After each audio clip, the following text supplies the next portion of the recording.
जी अस्सलाम वालेकुम। बिस्मिल्लाहिर्रहमानिर्रहीम। एक दफ़ा दोबारा हाज़िर हैं जी आपकी खिदमत में डिफरेंट तरीके से।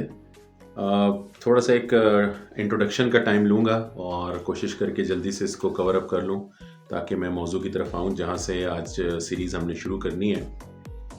आज से 1.5 साल पहले तक मैं ऑनलाइन लेक्चर्स देता रहा हूँ मुख्तलिफ़ प्लेटफॉर्म से।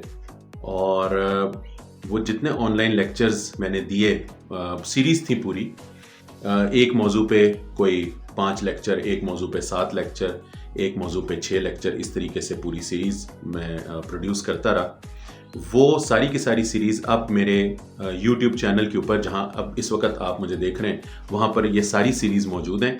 तो आप उनको ज़रूर देखें और स्पेशली वो लोग जिन्होंने वो ऑनलाइन लेक्चर्स मिस किए वो ज़रूर इन सीरीज़ को देखें। लेकिन दोबारा ऑनलाइन लेक्चर्स की तरफ मैं नहीं गया, शायद कभी दोबारा जाना हो जाए, बट अब मैंने प्लान ये किया कि अब मुख्तलिफ सीरीज़ दोबारा शुरू की जाए, लेकिन यहाँ इस प्लेटफॉर्म के ऊपर जहाँ आप मुझे अभी देख रहे हैं, यूट्यूब के प्लेटफॉर्म के ऊपर। इसका एक सबसे बड़ा बेनिफिट ये है कि जी आप जब चाहें वीडियो को खोल के देख सकते हैं। ऑनलाइन लेक्चर्स का अपना एक चार्म है, उसमें 1 to 1 आप क्वेश्चन आंसर करते हैं, वो भी हम जारी रखेंगे, लेकिन इसको भी साथ साथ पैरेलल हम चलाएंगे। तो होपफुली अब आप इस सीरीज़ को आप देखेंगे और इन्जॉय करेंगे।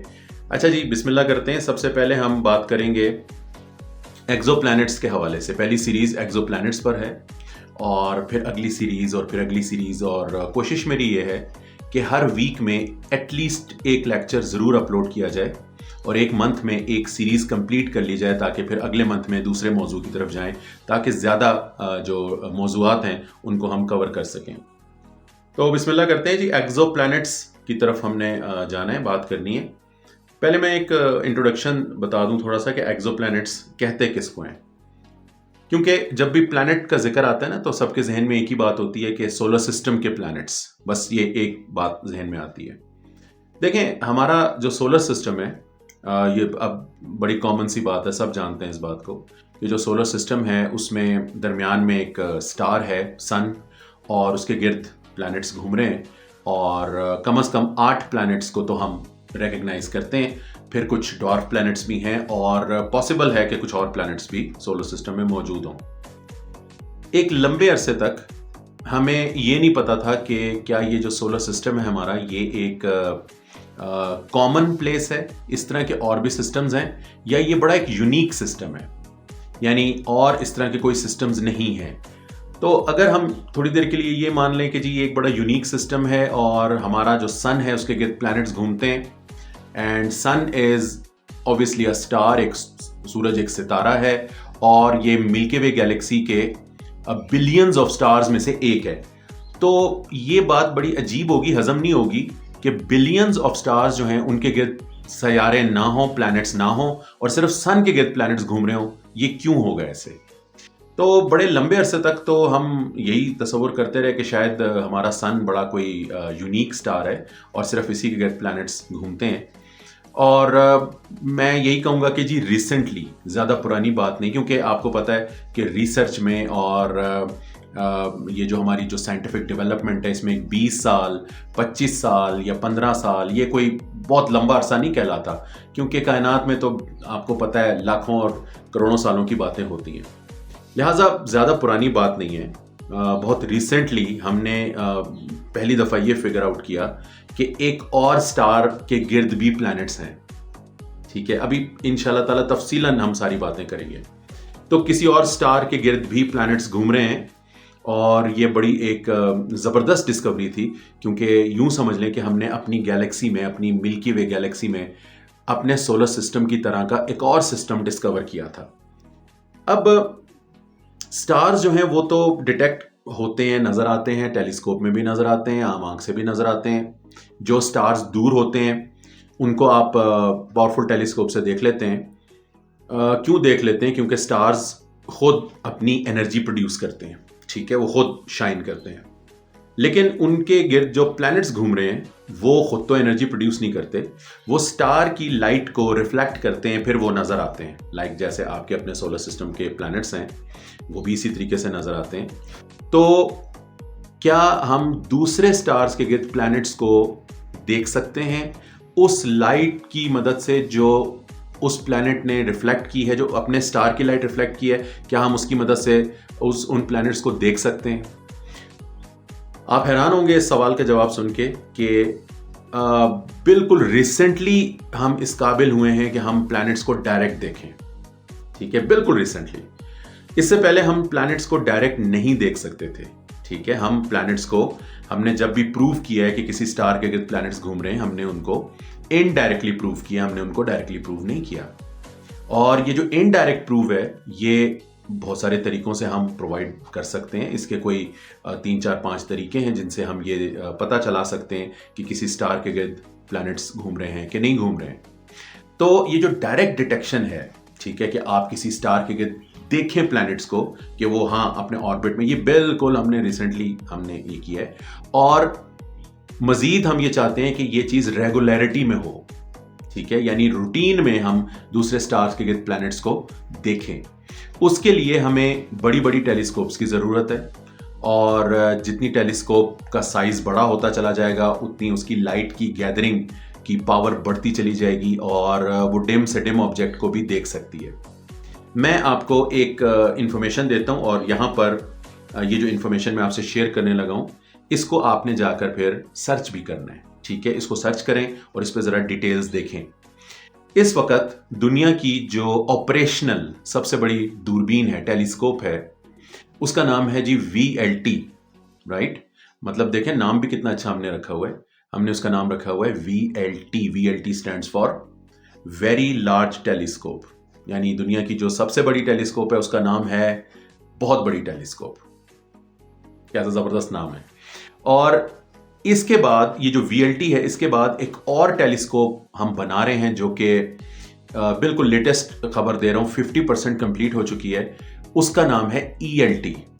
ELT का मतलब है एक्सट्रीमली लार्ज टेलीस्कोप। ये देखें कितने अच्छे अच्छे नाम हमने रखे हुए हैं। एक्सट्रीमली लार्ज टेलीस्कोप जो है वो डिजाइन है, ऑब्वियसली बहुत बड़ी टेलीस्कोप है, उसका जो मिरर है जिसने लाइट को गैदर करना है, वो डिजाइंड है स्पेसिफिकली एक्सोप्लैनेट्स को देखने के लिए, डायरेक्ट देखने के लिए। इनडायरेक्ट मेथड से तो पहले भी हम देख रहे हैं, डायरेक्ट देखने के लिए। और बाकायदा उसका जो प्राइमरी मिरर है, ये मैं आपको बता दूं, माहिरीन को तो पता होगा, लेकिन जो थोड़े बहुत एस्ट्रोनॉमी में या फिजिक्स में नए हैं उनके लिए बात कर रहा हूं कि टेलीस्कोप का जो मिरर होता है, मोस्टली टेलीस्कोप्स में मिरर इस्तेमाल होता है। बेशक वो टेलीस्कोप मेरे पास हो या कोई बड़ी टेलीस्कोप, उसमें मिरर्स इस्तेमाल होते हैं, कॉन्केव मिरर्स, जो लाइट को गैदर करते हैं। वो मिरर जितना बड़ा होगा उतनी टेलीस्कोप की परफॉर्मेंस बेहतर होगी। लाइक मैं अपनी बात करता हूँ, मेरे पास जो टेलीस्कोप्स हैं उनके mirrors 4 inch, 3 inch, 4 inch, 5 inch इतने मिरर्स हैं, छोटे छोटे। यानी मेरी टेलीस्कोप का मिरर हार्डली मेरे हाथ के साइज से भी छोटा है, राइट। तो इससे ही हमें इतना कुछ नजर आ जाता है। आपको पता है, जो मैं ELT जिसका जिक्र कर रहा हूं, जो extremely large telescope which is going to be largest telescope in the world, इसका जो प्राइमरी मिरर है वो 39 मीटर्स का है। 39 मीटर्स का मिरर है। इसका क्या मतलब है, मैं शायद यहाँ पर आपको समझा भी ना सकूं। शायद 2 या 3 घर मिला लें आपस में, इतना बड़ा उसका मिरर बनाया गया है। और मैं रिपीट कर रहा हूँ अपनी बात, क्यों बनाया गया इतना बड़ा मिरर। स्पेसिफिकली और भी चीज़ें वो देखेगा, बट स्पेसिफिकली एक्सोप्लैनेट्स नज़र आ जाएं आराम से, इसलिए बनाया गया है। सो एक्सोप्लैनेट्स को हम डायरेक्टली देख तो सकते हैं, बट बहुत कम। जितना भी हमने एक्सोप्लैनेट्स को डिस्कवर किया है वो इनडायरेक्टली हमने डिस्कवर किया है। और इनडायरेक्टली हम कैसे डिस्कवर कर सकते हैं, इसके जो मेथड्स हैं वो मैं आपके सामने जल्दी जल्दी बताऊंगा। और आज की जितनी हमारी डिस्कशन चल रही है उसको ऑब्वियसली हम चाहेंगे कि एक पॉइंट तक पहुंचा के वाइंड अप कर लें। अच्छा हाँ, एक और बात, आप एक साहब ने मुझसे पूछा कि जी आपके लाइव सेशंस के बीच में तो क्वेश्चन आंसर्स भी होते थे। मैंने कहा जी होते थे। तो उन्होंने कहा अब कैसे करेंगे क्वेश्चन आंसर, लाइव तो नहीं हो सकता ना, ऑब्वियसली आप मेरी वीडियो देखेंगे। तो मैंने उनसे कहा कि जी जो भी क्वेश्चन है वो कमेंट्स में नीचे आप ज़रूर कर दें, तो उसका आंसर ऑब्वियसली मैं दूंगा। ठीक है, अभी तक वो नौबत नहीं आई कि 2 लाख कमेंट्स नीचे आए और मैं उनका जवाब ना दे सकूं। तो जब तक तो मामलात कंट्रोल में हैं तब तक तो मैं जवाब ज़रूर दूंगा। जब तक कम क्वेश्चंस हैं मैं देता रहूँगा, और जब क्वेश्चंस लाखों करोड़ों में चले जाएंगे तब की तब देखी जाएगी। खैर, अभी बात को आगे लेके चलते हैं। तो किसी भी प्लैनेट के गिर्द स्टार्स को फाइंड करने के मैं आपको इस वक्त इस एपिसोड में 2 तरीके बताऊंगा, ठीक है। पहला तरीका, अगर तो किसी स्टार के गिर्द, और ये याद रखें कि स्टार्स हमारी गैलेक्सी में बिलियंस हैं, बहुत ज्यादा हैं, हमें एग्जैक्ट नहीं पता, बट 400 बिलियन स्टार्स तो हैं हमारी गैलेक्सी के अंदर।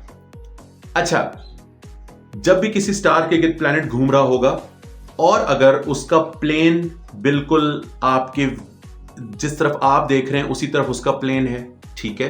मिसाल के तौर पे जैसे ये मेरा हाथ स्टार है और ये प्लैनेट है जो कि ऐसे घूम रहा है, यानी इसका प्लेन बिल्कुल मेरे व्यूइंग एंगल के साथ है, प्लेन है, पैरेलल है। तो ये जो प्लैनेट है ये स्टार के आगे से गुजरेगा बार बार, ठीक है। और जैसे एक प्लैनेट स्टार के आगे से गुजरेगा वो स्टार की लाइट को थोड़ा सा डिम करेगा, उसको ब्लॉक करेगा। लिहाजा अगर किसी स्टार के गिर्द प्लैनेट्स घूम रहे हैं एक या एक से ज्यादा, तो वो जब बार बार अपने स्टार के आगे से गुजरेंगे तो स्टार की लाइट को थोड़ा सा डिप करेंगे। इन डिप्स को देखते हुए आप ये पता लगा सकते हैं कि जनाब किसी स्टार के गिर्द प्लैनेट जो है वो मौजूद है, उसका टाइम पीरियड कैलकुलेट कर सकते हैं और बहुत सारी चीजें कैलकुलेट कर सकते हैं। So this is one of the methods जिससे आप ये पता लगा सकते हैं कि एक्सोप्लैनेट है, और बड़ा इंटरेस्टिंग मेथड है ये। लेकिन ये भी मुमकिन है कि जी कोई प्लैनेट जो है वो अपने स्टार के आगे से ना गुजरे, ये भी हो सकता है।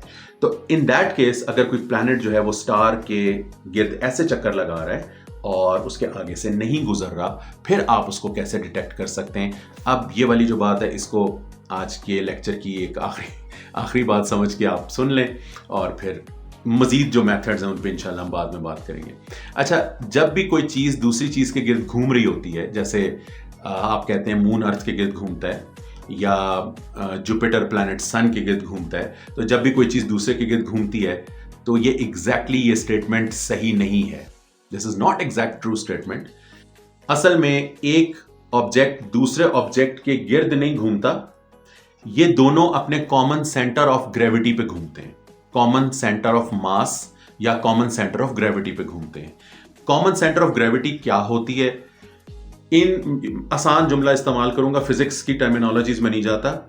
कॉमन सेंटर ऑफ मास वो पॉइंट है जो इस दोनों ऑब्जेक्ट्स का वो पॉइंट है जिसके इस तरफ और इस तरफ मास की डिस्ट्रीब्यूशन सेम है, राइट। रिपीट करता हूं, कॉमन सेंटर ऑफ ग्रेविटी या कॉमन सेंटर ऑफ मास वो पॉइंट होता है पूरे सिस्टम में कि जिसके दोनों साइड्स पर मास की डिस्ट्रीब्यूशन सेम होती है, और पूरा सिस्टम उस कॉमन सेंटर ऑफ मास के गिर्द घूमता है। अब मैं आपको हाथ के इशारे से करके दिखाता हूं और एक एनिमेशन भी बीच में हम ऐड कर लेंगे।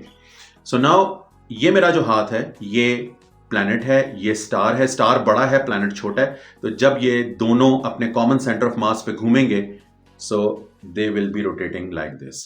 आप अगर तवज्जो कर रहे हैं तो ये जो प्लैनेट है ये जरा बड़े सर्कल में है और ये जो स्टार है ये जरा छोटे सर्कल में। अब अगर आपको प्लैनेट नजर नहीं आ रहा, सिर्फ स्टार नजर आ रहा है, ठीक है, तो आपको लगेगा कि स्टार अपने कॉमन सेंटर ऑफ मास के गिर्द ऐसे घूम रहा है और दूसरे कोई चीज नजर नहीं आ रही साथ, सो ऑब्वियसली वो भी एक प्लैनेट इसके गिर्द घूम रहा है। तो अगर आपको सिर्फ स्टार अकेला ही पागलों की तरह ऐसे ऐसे घूमता हुआ नजर आ रहा है, तो इसका मतलब यह है कि उसका एक कंपेनियन भी है। तो यहां से हम इनडायरेक्टली फाइंड कर सकते हैं कि जनाब एक स्टार के गिर्द एक प्लैनेट भी मौजूद है जो कि उसको वॉबल करवा रहा है और उसको अपने common centre of mass, system का जो कॉमन सेंटर ऑफ मास है उस पर घुमा रहा है। तो ये 2 मेथड्स जो हैं ये तो बड़े ज़बरदस्त मेथड्स हैं जिनसे हम एक्सोप्लैनेट्स को डिस्कवर हमने किया भी है और हम कर भी सकते हैं, but there are other methods जिस पे इंशाल्लाह फिर हम बाद में बात करेंगे। तो एक्सोप्लैनेट्स जनाब, मैं अपनी इस बात को करके कंप्लीट करता हूँ। एक्सोप्लैनेट्स कुछ अरसे पहले हमने डिस्कवर करना शुरू किए, ज़्यादा पुराना वाक़या नहीं है, और आज तक, अभी 2026 शुरू हो चुका है, आज तक हमने कई हजार एक्सोप्लैनेट्स डिस्कवर कर लिए हैं। यानी दूसरे स्टार्स के गिर्द जो कंफर्म प्लैनेट्स हैं वो कई हज़ार डिस्कवर हो चुके हैं। और जैसे जैसे हमारी टेलीस्कोप्स बेहतर होती चली जाएंगी, हम और भी एक्सोप्लैनेट्स डिस्कवर करते चले जाएंगे। अभी तक मैं स्टेटिस्टिक्स पे आ जाता हूं जल्दी से। अभी तक हमारी गैलेक्सी के जितने भी स्टार्स को हमने देखा है उसमें हर सितारे के गिर्द ऑन द एवरेज हमें 3 से 4 एक्सोप्लैनेट जरूर मिले हैं। जिसके गिर्द भी हैं वो 3 से 4 हैं, और हर दूसरे सितारे के गिर्द एक्सोप्लैनेट्स हैं, अगर आप मेरी बात समझ गए। यानी 50% स्टार्स के गिर्द प्लैनेट्स हैं, और जिनके गिर्द हैं उनके गिर्द ऑन द एवरेज 3 से 4 प्लैनेट्स हैं। तो अगर मैं जल्दी से कैलकुलेशन करूं आपके सामने, तो मिल्की वे गैलेक्सी में 400 बिलियन स्टार्स हैं। उनमें से 200 बिलियन स्टार्स के गिर्द प्लैनेट्स हो सकते हैं, और हर सितारे के गिर्द अगर ऑन द एवरेज 4 प्लैनेट्स हैं तो 200 बिलियन स्टार्स के गिर्द ऑन द एवरेज 4 प्लैनेट्स हैं। तो ये हमारी गैलेक्सी में 800 बिलियन प्लैनेट्स बनते हैं कम से कम। और कुछ ऐसे छोटे प्लैनेट्स भी हैं जो शायद हमें नजर नहीं आए। हमारी गैलेक्सी में 400 बिलियन स्टार्स हैं, लेकिन मिनिमम 800 बिलियन से ज्यादा प्लैनेट्स हैं। हमारी गैलेक्सी फुल ऑफ प्लैनेट्स है, एक्सोप्लैनेट्स। और यहां आज की बात रोकते हैं और इस जुमले पे रोकते हैं कि क्या ये जितने भी एक्सोप्लैनेट्स हैं खाली पड़े हुए हैं, इन पे कोई लाइफ फॉर्म नहीं है, there is no life form on the exoplanets. ये बिल्कुल वही बात होगी जैसे आप किसी शहर में आए और आपको लाखों घर नजर आए और आप बोलें कि जी सब खाली हैं, बस एक घर में कोई रहता है, दैट इज सोलर सिस्टम, बाकी और किसी घर में कोई नहीं रहता। I think this is not the case. तो हम यहाँ बात को रोकते हैं और देखते हैं कि जी कभी फ्यूचर में हम इस पे बात करेंगे इंशाल्लाह, ये जो हम एलियन लाइफ की बात कर रहे हैं। चलें जी, थैंक यू वेरी मच। इंशाल्लाह जी फिर अगली एपिसोड के साथ मुलाकात होती है जी। अल्लाह हाफ़िज़ जी, थैंक यू।